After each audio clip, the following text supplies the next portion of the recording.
때문에 우리가 아는 제자 훈련을 하실 수도 없으시고 성경에 대한 해박한 지식도 없으시겠지만, 그러나 순수한 마음으로 하나님을 믿고 의지할 때 그 순수한 마음 가운데 예수님을 하나님이 보여주실 때 예수님을 알게 되는 것입니다.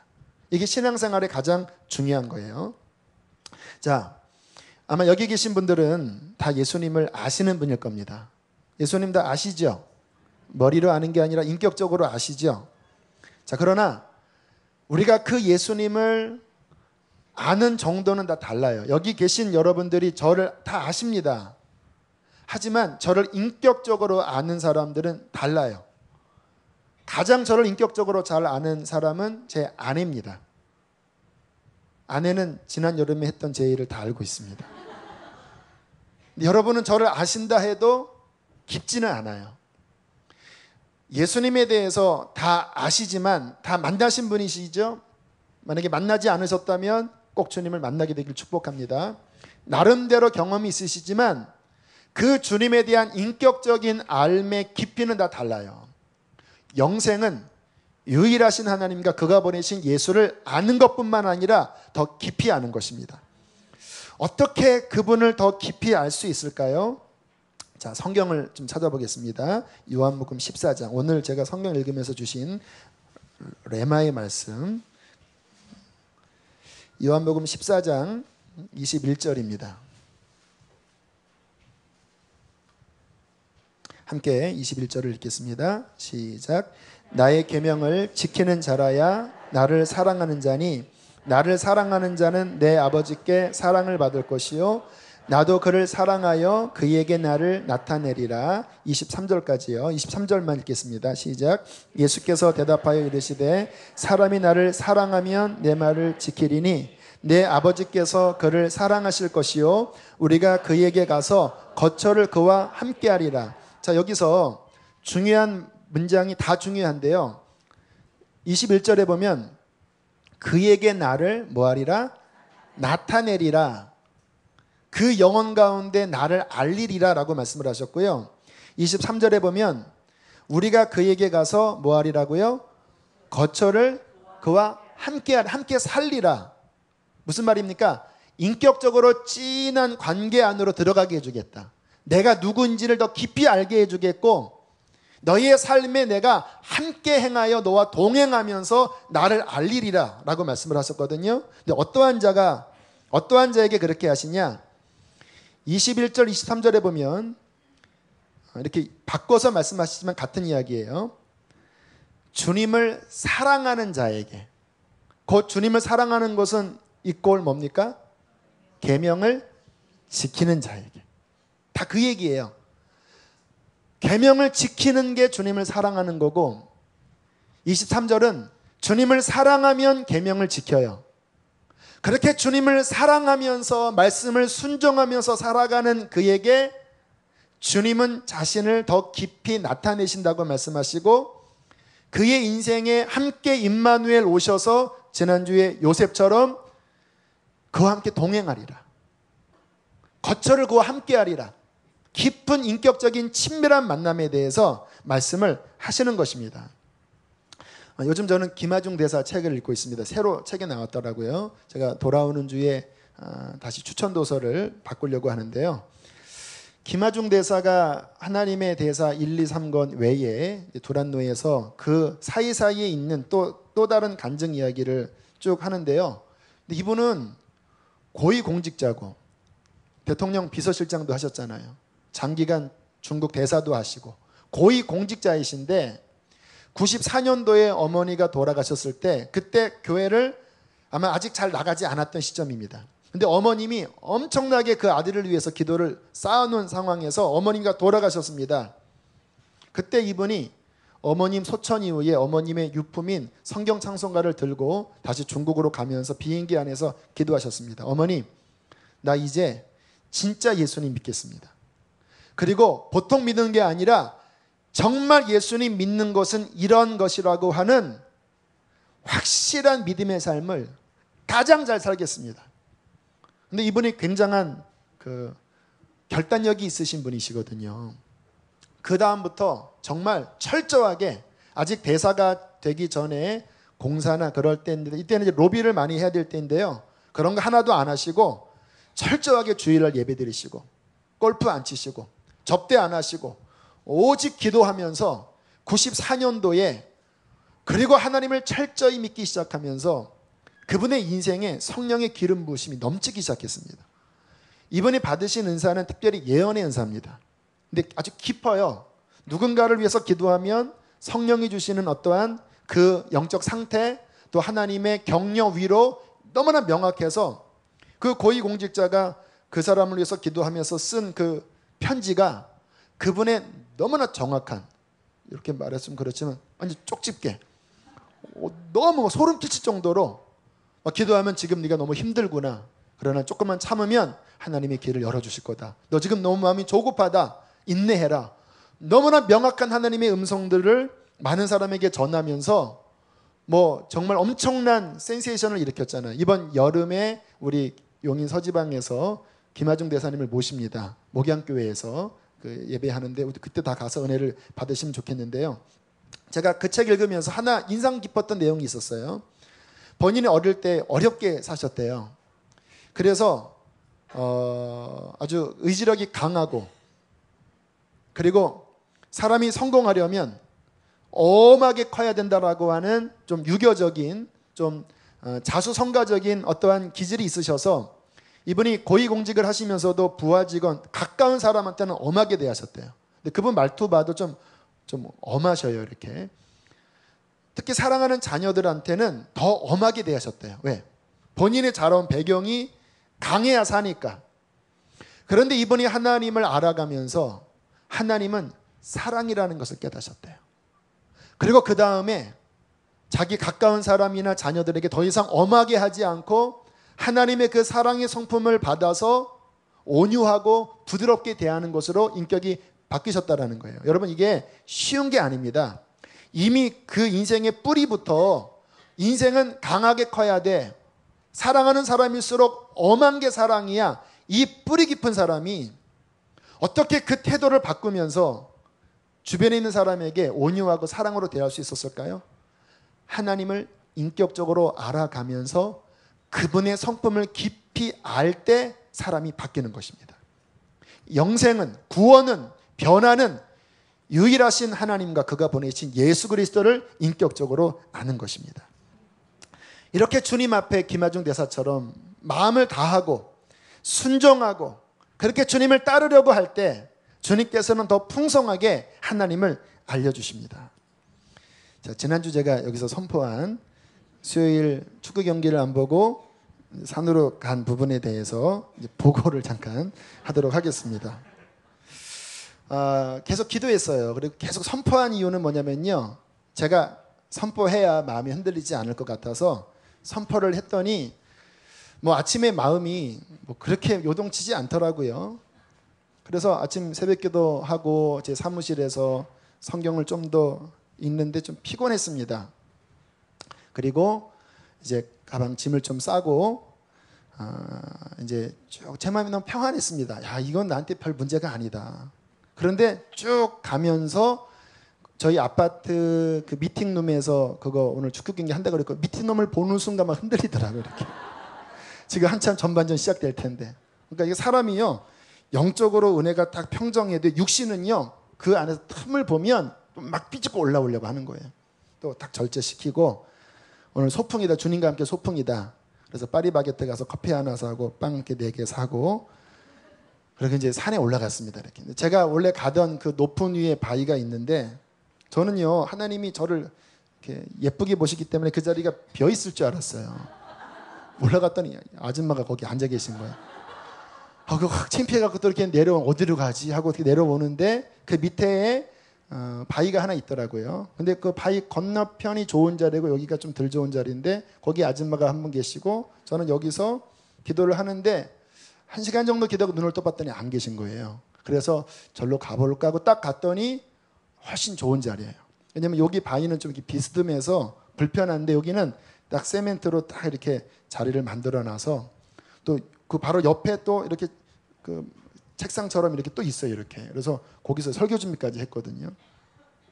하나님 앞에 막 기도하는데 피곤한 거예요. 왜냐하면 새벽에 일어나서 새벽기도 하고 성경 읽고 또 갔기 때문에 몸이 이렇게 그 시간에는 기도하는 시간은 아니니까 제 몸이 피곤한 거예요. 근데 한 10분 정도 기도하니까요, 불이 내리기 시작하는 거예요. 그게 무슨 말입니까? 경험해 보면 알아요. 그러니까 그냥 내가 기도하는 게 아니라 강력한 불이 내려서 막 기도가 막 터져 나오는 거예요. 그래서 와, 오랜만에 느끼시는 경험이었습니다. 그렇게 가슴이 여기가 이렇게 뜨거운 정도의 뜨거움은 근래에는 그렇게 많지는 않았거든요. 근데 가슴이 뜨거운 그 불 같은 게 내리고 막 기도하면서 하나님, 나 자신을 주님의 제단 위에 온전히 좀 드렸으면 좋겠습니다. 근데 막 또 눈물이 나더라고요. 왜냐하면 제 영의 갈망은 하나님께 다 드리는 거예요. 근데 육신이 약하니까 자꾸 또 한눈 팔고 자꾸 더 타협하려고 하고 그러다가 또 이렇게 영적으로 좀 방황하고 또 회개하고 막 이런 게 많거든요. 근데 제 깊은 영혼은 하나님께 막 다 드리고 싶은 거예요. 이 간증이 여러분들이 오해하시면 안 될 게 뭐냐면 그런 게 보는 게 죄입니까? 아니에요. 그 차원에서 말씀드린 게 아닙니다. 저희 아들은 오늘 학교에 7시에 보러 간다고 하길래 가라고 했습니다. 아이도 그런 거 봐서 나라를 위해서 응원해야지요. 또 거기 크리스찬들 많거든요. 그러니까 제가 그 자체를 문제 삼는 게 아니라 제가 하나님 앞에 목사로서 온전한 주님의 통로가 되기를 원하는 거예요. 오늘 수요일 날 말씀을 전해야 되는데 거기에 마음 빼앗기기보다는 하나님 앞에 더 나를 드리는 게 그 시간에 막 제 마음을 빼앗기는 것보다 더 좋은 거겠죠? 여러분은 제가 하루 종일 거기에 막 정신 팔려서 막 해서 막 이 강단에서 막 오늘 1대1 비교 때문에요. 막 이런 게 좋습니까? 아니면 제가 하나님을 만난 그 진짜를 들으시는 게 좋겠습니까? 진짜가 좋죠. 여러분은 축구 보시고 저는 제단 위에서 나를 제물로 드리고 막 제 안에 이런 갈망이 일어나는 하나님, 주님이 저를 귀하게 쓰시겠다고 하는 말씀들을 그전부터 하셨는데 제가 아는 게 뭐냐면 이 상태로는 아직 아닌 거예요. 제가 온전하지가 않아요. 그 내면이 연약해서 자꾸 흔들려요. 그 나만 알아요, 그거는. 근데 막 기도하는데 하나님, 온전하게 나를 좀 드렸으면 좋겠습니다.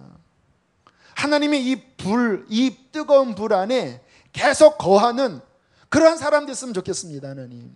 아직 제 나이가 40대 중반밖에 안 됐는데 지금 이런 신앙을 3년만 유지한다면 제 내면이 더 견고해질 것이고 더 깨끗해질 것이고 그러면 그 다음부터 하나님이 원하시는 막 어느 곳으로 보내셔서 그렇게 쓰시면 좋을 텐데 아직은 아닙니다.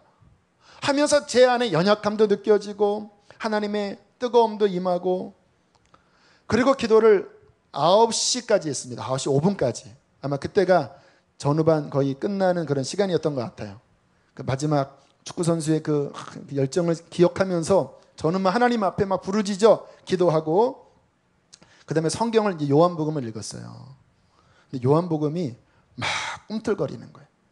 지금 좀 전에 말씀드렸던 나를 사랑하는 자는 내가 그와 함께 거처를 함께 하리라.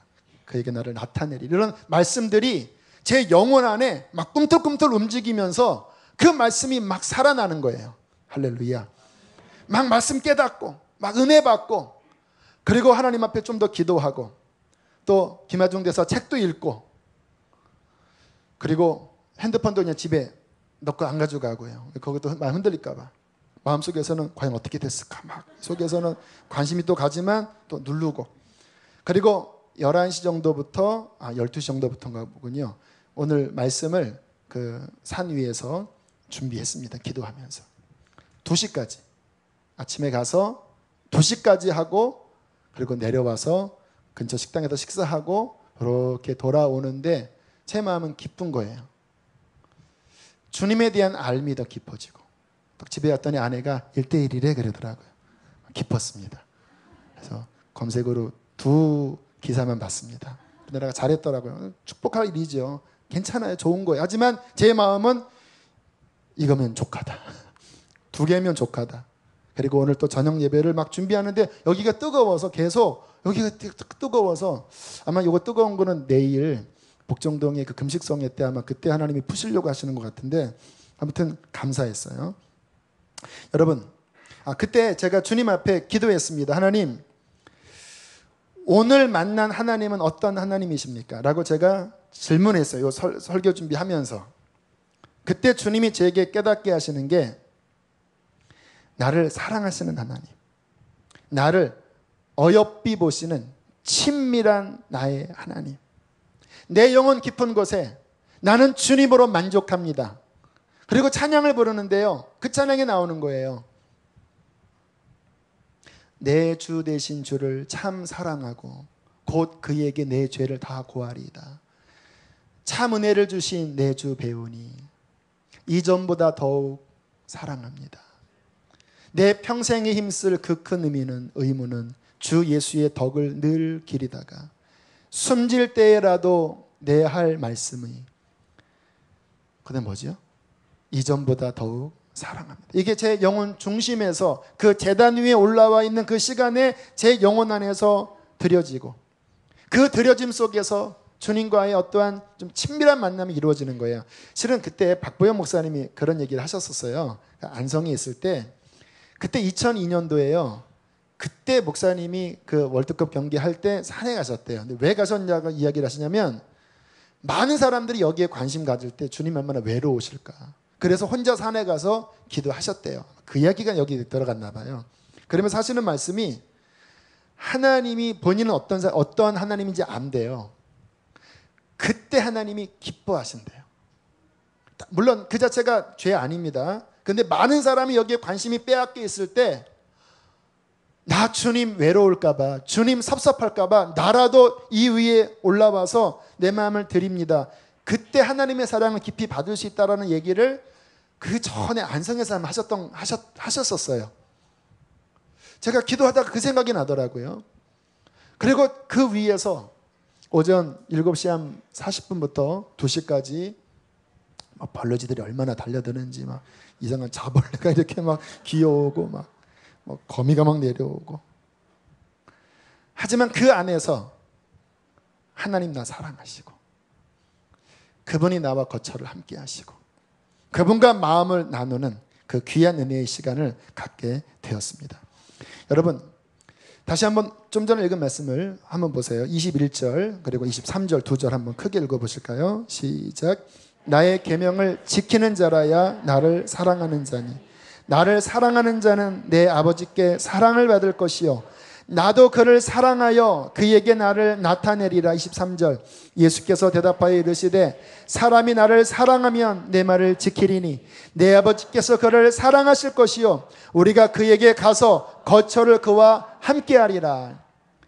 내 마음을 조금 더 들어서 하나님 사랑합니다. 나의 연약함이 느껴지면 그 연약함을 들어서 하나님 내 연약함을 주께 드립니다. 나를 변화시켜 주세요. 내 죄가 드러나면 절망하지 않고 십자가 앞에 가서 그 보혈 아래 또 의탁하고 그분을 내가 죄 지을 때나 의로울 때나 기쁠 때나 슬플 때나 내 마음을 계속 들어서 그분을 향하여 나아가고 그분을 사랑하고 그분께 순종하려고 할 때 그분은 하나님의 사랑을 깊이 받는다라고 하는 거예요. 그에게 예수 그리스도의 깊은 부분을 나타내신다라고 하는 거예요.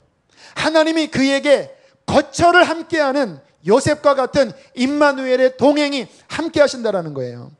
여러분 인생에 이거보다 더 큰 복이 어디 있겠습니까? 지난 주일과 말씀이 연결돼요. 가장 큰 복은 하나님과 함께하는 것입니다. 하나님을 얻으면 그 하나님 안에 천국도 있고 그 하나님 안에 기쁨도 있고 그 하나님 안에 승리도 있고 그 하나님 안에 모든 것 다 들어있습니다. 하나님의 사랑을 받는 자, 하나님과의 친밀함에 거하는 자, 그것을 위하여 내 마음을 다하여 하나님을 사랑하는 저와 여러분 되시기를 축복합니다. 자, 우리가 하나님을 더 알아가는 그 의미에서 지금 수요일 날 열리는 성경 통독에 예수가 누구신지를 살펴보고 있습니다. 첫 번째는 구원자이면서 주님. 인터넷 설교 못 드신 거 들어보세요. 중요한 부분이에요. 예수님은 구원자이면서 주님이다.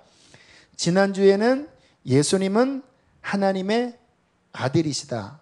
근데 그 부분을 좀 색다르게 푼 것이 나의 생명이 되시기 위하여 매 순간 그의 신적인 생명을 부어주셔서 우리를 승리케 하는 하나님의 아들이시다.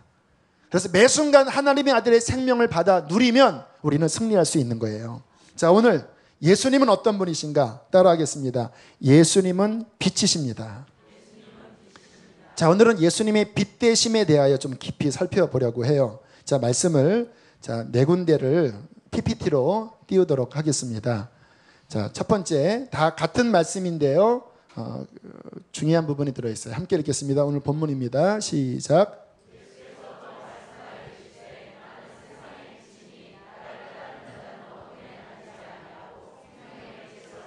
예수님이 어떤 분이시라고요? 세상의 빛이니 또 뭐를 얻는다고요? 생명의 빛, 세상의 빛, 생명의 빛.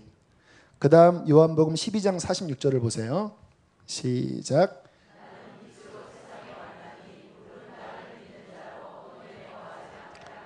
자, 같은 말씀이죠. 나는 뭘로 왔다고요? 어디에? 자, 그런데 주님을 믿고 따르는 자로 하여금 어디에 거하지 않게 한다고요? 그러니까 그분이 빛으로 오신 이유는 우리를 위해서 어둠에 거하지 않기 위하여 빛으로 오셨다라고 하는 거예요. 요한복음 1장 9절 읽겠습니다. 시작. 참빛 곧 세상에 와서 각 사람에게 비추는 빛이 있었나니. 예수님이 어떤 빛이라고요? 참빛. 이 참빛이 아니고 저 참빛은 지금 보는 이러한 빛과 다른 영적인 빛이라는 거예요. 그 영적인 빛이 세상에 와서 각 사람에게 비추는 빛이었는데 예수의 빛입니다. 요한복음 1장 4절 시작. 자, 그 예수의 빛 안에 뭐가 있었다고요? 생명. 이 생명은 곧 뭐라고요? 자, 같은 말이지만 그 빛 안에 생명이 있고 예수가 빛이시다. 그런데 그 빛 대신 예수께서 어둠 세상 가운데 오셔서 캄캄함 중에 있는 세상 사람에게 진정한 빛을 예수께서 비추셨다라고 말씀을 하시는 것입니다. 자, 여기서 중요한 것을 발견하는데요. 이거 아직 그대로 놔두세요. 따라하겠습니다. 주님의 빛이 없는 우리 인생은 어둠이다. 그것을 가르쳐주고 있습니다.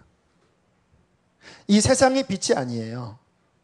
영적인 빛, 참된 빛, 유일한 빛, 예수 그리스도 그분이 그 영적인 빛인데 우리의 인생에 그 예수님의 빛이 비춰지지 않는다면 영적으로는 그 사람은 지금 어디에 거하고 있다고요?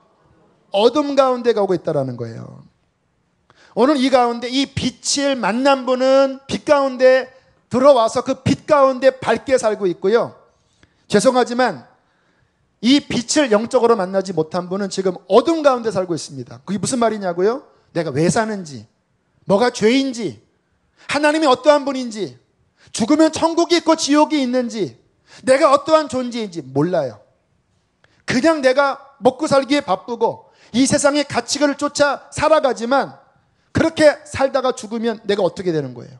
정말 하나님 계신 겁니까? 죄는 뭡니까? 나는 어떻게 살아야 합니까? 몰라요. 이 빛이 없는 사람들은. 오늘 이 가운데 그러한 분이 있다면 회개하시고 빛 가운데로 돌아오시기를 축복합니다. 하나님의 보내신 예수 그리스도의 참된 빛이 없는 자는 어둠 가운데 거하고 있다라는 거예요. 제가 한번 제 어릴 때를 생각해 보는데요. 저는요, 진짜 예수님 만난 그 전과 그 후가 제가 사진을 봐도요, 너무 제 마음에 명확해요. 예수님 믿기 전에 제 기억은요, 칙칙하게 어둠이에요. 우울해요. 내가 왜 살아야 하지? 모르겠어요. 그리고 내 삶은 가정이 뒤죽박죽이고 막 이리저리 막 살면서 제 인생이 그냥 어두워요. 그때 제가 가졌던 꿈은 막 영화배우가 될까? 이소룡 같은 사람이 될까? 막 그러면 이상한 쓸데없는 상상을 하고요. 그 생각 속에 막 더러운 생각하고요. 어두워요. 그런데 주님께서 빛으로 찾아오신 다음부터 제 그 사진들을 보면요, 밝아지기 시작해요. 내 꿈이 보이고 영원한 미래가 보이고 내가 어떻게 살아가지는지에 대한 그분의 말씀 안에 이게 잡히는 거예요. 너 어떻게 살아? 난 주님의 종으로 살아갈 거다. 그게 내 꿈이다. 점점 그분을 만날수록 내가 어떠한 존재인지, 창세전에 하나님이 나를 어떻게 지으셨는지, 내가 어떻게 살아가야 되는지 이게 막 보이면서 밝아요. 할렐루야. 저는요, 제 영적인 눈을 열어서, 물론 저도 완전히 받진 않겠지요. 근데 저의 삶에 뒤죽박죽, 오리무중 이런 게 별로 없어요. 명확히 내가 어떻게 살아야 할지 알아요. 물론 못 사는 부분이 있지만 알면서 못 사는 거지 몰라서 못 사는 건 아니에요.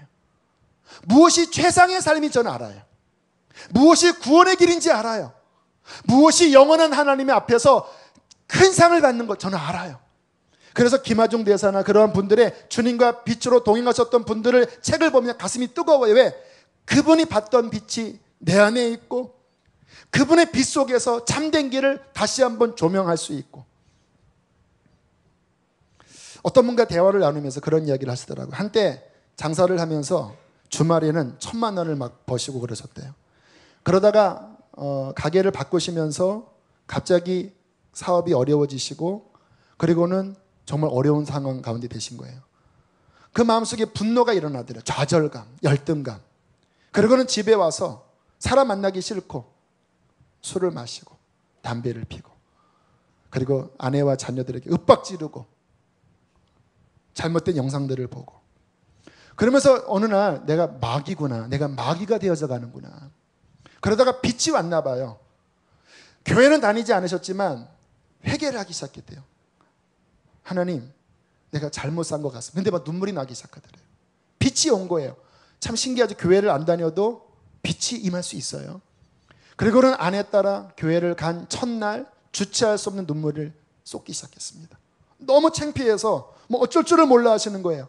눈물을 흘리고 그 다음 또 예배 가면 또 눈물을 흘리고 또 흘리고 그러면서 자신의 삶 안에 있던 더러운 것들 그런 것들을 부셔버리고 그리고 회개하고 이제는 그리고 하나님의 음성도 들었대요. 염려하지 말아라. 그리고 이런 것들을 준비해라. 그런 음성을 들으면서 이제 주님 만난 지 뭐 불과 한 7개월, 8개월밖에 되지 않았는데 그 빛 가운데로 돌아와서 정말 가정이 평안해지고 그리고 바른 길로 들어가는 그런 복된 인생으로 나아가게 된 것입니다. 여러분, 예수님의 빛이 우리 인생 가운데 들어와야지만 우리는 비로소 바르게 살 수 있습니다. 예수님이 진짜 빛이십니다. 창세기 1장에 보면요, 하나님께서 창세기 1장 아시죠? 태초에 하나님이 천지를 창조하시니라. 땅이 혼돈하고 공허하여 흑암이 깊음 가운데 있고 하나님의 신은 수면 위에 운행하시느니라. 자, 이게 영적인 해석이 돼요. 태초의 세상의 모습이기도 하지만요, 이게 인간의 타락한 모습을 비추기도 합니다. 혼돈하고 공허하고 캄캄한 가운데 있는데 그때 하나님께서 첫 번째 창조하신 게 뭐였지요? 하나님이 가라사대 뭐가 있으라? 빛이 있으라. 근데 이 빛은 이제 태양빛이 아닙니다. 왜냐하면 태양, 별 이 빛은 넷째 날 만드세요. 첫째 날에 빛이 있으라 하신 그 빛은요, 영적으로 고린도 후서에 나오기를 예수 그리스도의 참 빛을 의미하는 겁니다.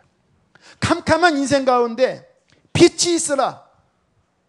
그 어둠을 밝히는 공허하고 혼돈하고 깊은 흑암 가운데 뭐가 뭔지 땅이 물속에 잠겨져 있고 질서가 없고 그 가운데 빛이 있으라 비출 때에 비로소 우리의 인생은 하나님이 어떤 분인지, 내가 어떤 게 죄인지, 어떻게 살아야 할지, 무엇이 인생의 질서인지, 무엇이 바른 삶인지 그 주님의 빛으로 말미암아 깨달아 알 수 있다고 말씀을 하시는 것입니다. 이게 바로 참 빛이에요. 창세기 1장 1절에 나오는 그 빛이 바로 고린도 후서에 나오는 예수 그리스도의 빛. 그 빛이 우리 가운데 와야지만 비로소 우리는 살아날 수 있는 것입니다. 여러분, 이 빛이 여러분 마음에 비춰지셨습니까? 여러분의 영혼 가운데 참 빛이 지금 얼마큼 비추고 있나요? 샛별처럼 비추고 있진 않나요? 뭔가 왔긴 왔는데 희미해요. 그냥 예수가 구원자 정도는 알지만 아직 그 새벽 미명에 어름푸르한 분이 계셔요. 어떤 분은 그래도 새벽에 이렇게 좀 더 밝아요. 하지만 아직 좀 어두울 수 있어요. 어떤 분은 한 10시예요. 상쾌해요. 어떤 분은 정오예요. 아주 밝아요. 밝아요. 그 밝은 빛 가운데에 내 안에 자그마한 어둠도 다 털어내고 정리하고 그 빛 가운데 주님과 동행할 때 우리는 빛 대신 그 축복 가운데 들어가게 될 것입니다. 자, 그런데 중요한 게 뭐냐면요, 이 빛이 와서 우리가 구원을 받았지만 따라하겠습니다. 계속해서 이 빛을 따라가야 한다. 자, 본문 다시 한번 보세요. 요한복음 8장 12절. 요한복음 8장 12절 함께 읽겠습니다. 시작. 예수께서 또 말씀하여 이르시되 나는 세상의 빛이니 나를 따르는 자는 어둠에 다니지 아니하고 생명의 빛을 얻으리라. 자, 그 빛 대신 주님을 우리가 어떻게 해야 된다고요? 따라가야 된다라는 거예요. 그분께서 빛을 비추실 때는 무슨 의미냐면 어둠에서 나와 함께 이 빛된 삶으로 살아가자. 빛의 열매는 뭡니까? 착함과 의로움과 선한 행실들이에요. 그분의 그 거룩한 빛 가운데 내 과거의 어둠을 버리고 그분을 따라갈 때 생명의 빛을 얻는 거예요. 그게 영생입니다. 그런데 그분을 따라가다가 어느 날 어둠이 나를 끌어당기는 거예요. 너 어떻게 그렇게 살아가냐? 그 답답한 거 아니냐 너? 제가 한번 간증했죠. 그 안산에서 언더그라운드 가수, 메탈 중에서 아주 지독한 사탄 음악을 했던 분입니다. 근데 어떤 분의 전도로 예수님을 영접할 때도요, 영접기도 한다고 하니까 얼굴이 막 울그락불그락, 속에 있는 이 악한 영이 나가느라고 막 울그락불그락 하는데, 그래도 사장이니까 화는 못 내고 하다가 예수님을 영접하는 순간 이게 빠져나가면서 얼굴이 부드러워졌어요. 이분이 막 머리도 노래요. 이렇게 막 머리도 이렇게 하시면서 안녕하세요. 그래서 예배 막 드리고 그러세요. 근데 진짜 막 그런 뮤지션처럼 보여요. 그러면서 잘 양육도 받고 잘 왔는데 그 속에 뿌리 박힌 그 어둠이 또 끄집어 당기는 거예요. 그때 그 아주 극악한 음란, 또 마약 같은 거 막 하면서 지냈던 그 과거의 그 어둠의 삶. 그래서 고민하고 있을 때 꿈에서 그랬나, 기도 중에 그랬나. 그 요한복음 8장 지금 12절. 나는 세상의 빛이니 나를 따르는 자는 다시 어둠에 다니지 아니하고 생명의 빛을 얻으리라. 나를 따르는 자는 다시 어둠으로 돌아가면 안 된다. 그래서 막 그 마지막 양육 수료 간증할 때 막 그런 고백을 하셨는데 얼마 뒤에 교회를 다시 안 나오셨어요. 다시 어둠으로 가셨던 것 같아요. 하지만 주님이 거하시기에 다시 어떠한 책망을 통해서라도 징계를 통해서라도 하나님이 그분을 저는 부르실 것이라고 믿습니다. 근데 그때 그분이 하셨던 말씀, 그래 우리가 다시 어둠으로 가려고 하는 이 속성들, 이것을 따라가지 않고 계속해서 빛 대신 주님을 따라가야지만 우리는 더 깊은 빛 가운데 거할 수 있는 것입니다. 여러분, 그렇게 빛 대신 주님을 따라가면 무슨 일이 벌어지는지 아십니까? 우리가 빛이 됩니다. 이게 성경의 가르침이에요. 그 빛 대신 주님을 따라갈 때 에베소서 5장에 뭐라고 말씀합니까? 너희가 전에는 어두움이더니 이제는 주 안에서 빛이라. 빛의 자녀들처럼 행하라. 전에는 마귀에게 붙잡혀서 육신이 끌려가는 대로 참빛이 없이 욕망 가운데 깊은 흑암 가운데 뒤죽박죽된 인생으로 살아갔지만, 그러나 이제는 그리스도의 빛이 비춰져서 우리도 주 안에서 빛이 되었습니다. 빛의 자녀들처럼 행하라. 빛의 열매는 착함과 의로움과 진실함이 있느니라. 우리가 육신의 그 거짓과 그 추악함과 더러움을 회개하고 그 빛된 열매를 계속 우리의 삶에 순종하며 나아갈 때 우리는 주님 안에서 빛이 될 것입니다. 여러분, 그렇게 주님을 따라가는 삶을 살면요, 다른 사람들이 우리를 통하여 빛을 보게 됩니다. 제가 군대에서 막 제가 그 음담뱃을 안에서 막 두들겨 맞고 그랬다고 그랬잖아요. 그래서 하여튼 몇 개월은 아무튼 엄청난 핍박을 당했어요.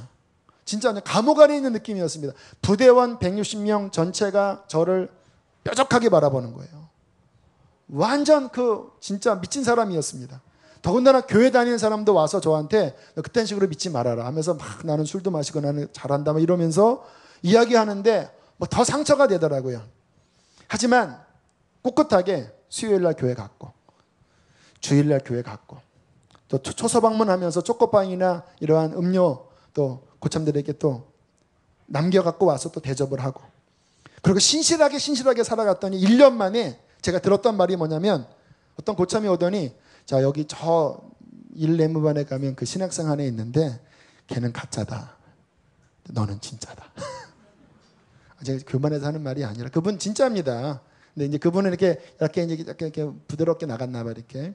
하여튼 그런 얘기 들었고요. 또 그때 중대장이라는 분이 제가 병장쯤 됐을 때 말썽 사병 하나가 들어왔습니다. 자꾸 정신이 약간 이상해서 막 죽는다고 하고. 근데 제가 이 친구를 데리고 어디 외박인가를 딱 데려 나가려고 했더니 그 중대장이 하는 말이 너는 네가 데려 나가면 무조건 보내준다. 이렇게 해서 보내주기도 하고요.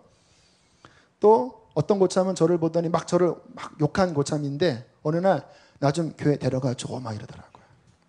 그리고 한 분은 너 보면 하나님 살아계신 게 믿겨진다.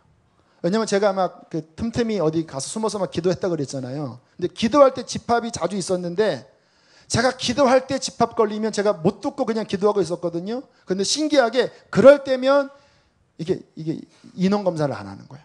한두 번이 아니라 계속 그러니까 그 고참이 신기하다고 너 보면 하나님 살아계신 것 같다고. 아무튼 그런 일들이 벌어져요. 그러나 동시에 사람들이 싫어하기도 합니다. 왜? 어둠 가운데 잡힌 사람들은요 빛되게 살아가면 두 가지 반응입니다. 싫어하든지 찔리든지. 제가 아는 어떤 자매, 예전에 알았던 자매인데 기도를 아주 뜨겁게 하는 지금은 사모가 되었습니다. 기도가 아주 그 어린 나이에 20대 초반에 한 3, 4시간씩 4, 5시간씩 하는 굉장히 거룩한 영적 용사였어요. 그리고 또한 제 친구는 그때 좀 방황을 했었습니다. 뭔가 이렇게 세속적인 어떤 그런 유혹 가운데 좀 성적인 넘어짐도 있었던 것 같은데 그때 아마 집회가 있었는데 그 기도하는 자매가 앞에 하얀 옷을 입고 막 찬양하고 있었는데 제가 잘 몰랐는데 찬양 중간에 그 방황했던 자매가 예배 참석하려고 뒷자리에 왔다가 막 울더라고요. 나중에 하는 말이 그 앞에서 기도하는 자매를 보는데 자기가 더럽게 느껴졌대요. 저 자매는 저렇게 거룩하고 성결한 나는 이게 뭐야? 그게 왜 느껴졌을까요? 이게 빛이 설명하지 않아도 그냥 느끼는 겁니다. 영적으로. 그 빛이 비춰질 때 세상의 어둠 가운데 있을 때는 그게 느껴지지 않지만 거룩한 주님과 동행하는 사람이 있으면 자신의 양심이 찔리는 거예요. 그 빛 대신 주님이 이 사람의 삶을 통해서 비춰질 때 세상은 우리를 통하여 주님 앞에 돌아오게 될 것입니다. 그 김하중 대사 그 책을 보면요, 이분은 특별히 중국에 있는 고위 공산당 간부들을 위해서 기도를 많이 하거든요. 믿지 않는 분들입니다. 그래도 하나님의 어떤 감동을 주셔서 계속 기도하고 있는데 한 분을 위해서 기도하는데 기도가 처음에는 잘 되다가 어느 시점에서 힘들어지더래요. 그래서 지금 이분이 뭔가 어려운 일이 있구나. 그래서 기도를 2배로 했대요. 그렇게 어느 정도 시간이 지나니까 또 마음이 편해지더래요. 그리고 중국에서 어떤 만찬이 있어서 그분에게 이야기했답니다. 차관님, 정확한 직분을 모르겠는데 아무튼 그 부장님 어려움이 있으셨죠? 했더니 이렇게 딱 시침을 떼더래요. 아니요. 제가 우리 부장님을 위해서 기도하고 있습니다. 그런데 어느 시점부터 너무 힘들고 너무 막 부대껴서 기도를 2배나 더 했습니다. 그랬더니 갑자기 그분이 옆에 있는 다른 부하 직원을 보더니 누가 얘기했나. 그래서 웃으면서 나는 이분들을 알지도 못하고 얘기 들은 거 없습니다. 내 안에 계신 하나님이 당신을 위해서 기도케 하셨고 당신이 어려울 때 돕도록 하셨습니다.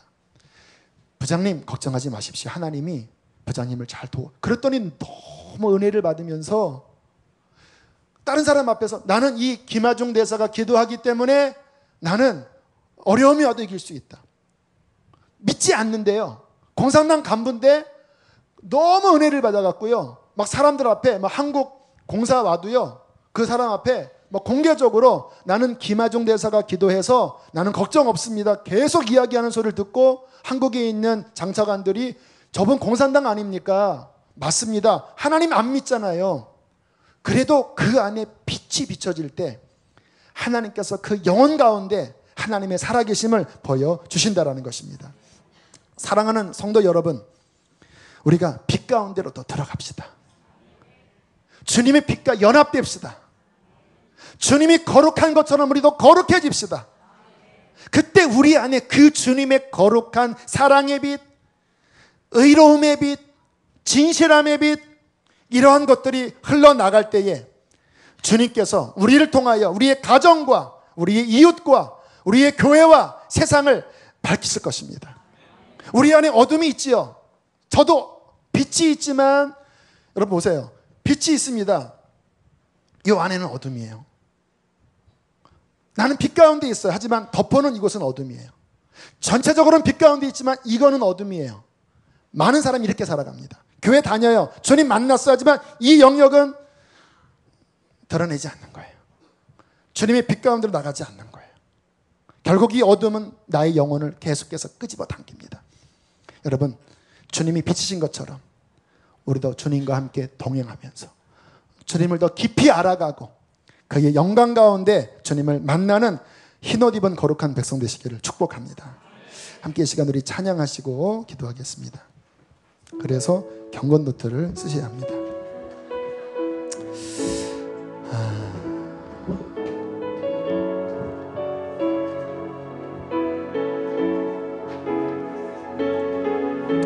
이 시간 빛 되신 주님이 이곳에 함께 하십니다. 믿음으로 주님 바라보고 찬양할 때 주님의 빛 가운데 들어가게 되실 것입니다.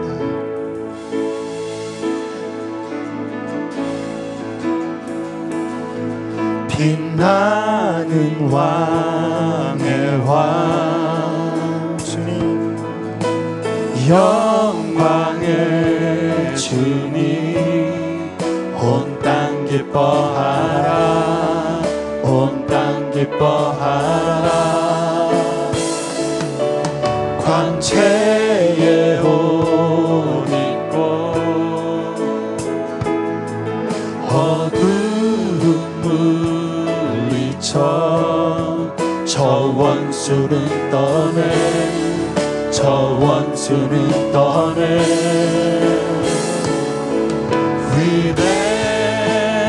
위대하신 주 찬양의 위대하신 주 모두 알게 되리라.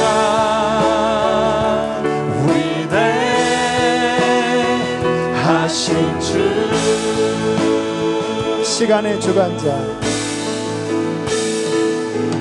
영원한 주의 주, 시간의 주관자, 시간의 주관자, 알파와 오메가, 알파와 오메가. 삼위의 하나님, 삼위의 하나님, 아바 성령 예수, 사자와 어린 양, 사자와 어린 양.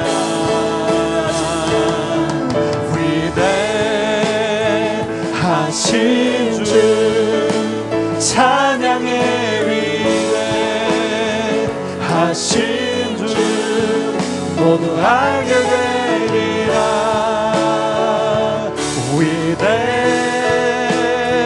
위대하신 주 모든 이름 위에 뛰어난 이름 예수 그리스도. 모든 이름 위에 뛰어나신 이름 다 찬양해. 위대하신 주 마지막 선포합시다. 위대하신 예수 그리스도. 위대하신 주 찬양의 위대하신 주 모두 알게 되리라.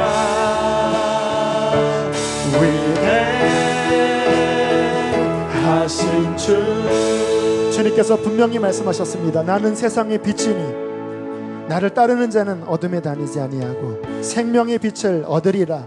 어둠을 회개하십시오. 빛 가운데로 나아가십시오. 그 참 빛이 우리 인생을 비출 때에 우리는 질서 있게 살고 안정감 있게 살고 바른 길로 가게 될 것입니다. 하나님, 주님을 더 알기를 원합니다. 내 마음을 다하여 주님을 사랑하기를 원합니다. 더 빛 가운데로 들어가기를 원하나이다. 우리 주여 크게 세 번 부르시고 기도하겠습니다. 주여.